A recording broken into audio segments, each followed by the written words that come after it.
So you're saying that you can tell me an entire recipe of a meal just by tasting it? The taster stares back, silent. Fine, try this. My grandma used to make it.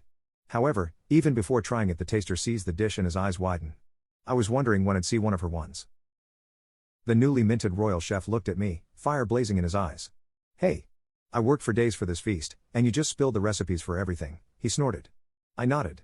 As the royal taster, that's my job, I said. So you are saying that you can tell me an entire recipe of a meal, just by tasting it? He asked. I nodded. He rolled up his sleeves, and thought that he would beat me up, but no, he went to grab another dish. He put the dish before me, and proudly puffed his chest. Fine, try this. My grandma used to make it, he said about the enchanting meat with garnish put in front of me. Before even tasting it, I knew it. I was wondering when I'd see one of her dishes, I smiled. What is that even supposed to mean? He roared. I ignored him, and took a bite. It was wonderful, but it was missing something. I shook my head, which the chef found as really rude.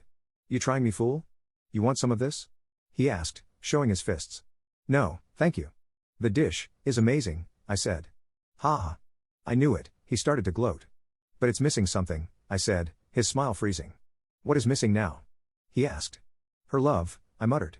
He just stared at me. Did you know her? He asked. Not personally, but I heard about her restaurant, and her amazing dishes. As a royal taster, I can't really afford of messing up my taste buds, so I rarely ate from a different place than the royal kitchen, but I tried her cooking once. It was, on another level, I said. Grandma did know how to make a meal come to life, he nodded. I nodded.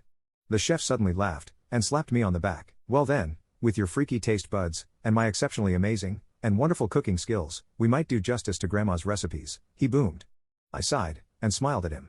Maybe, I said, bowing, and leaving to tell His Highness what the dishes are, and for him to prepare for dinner.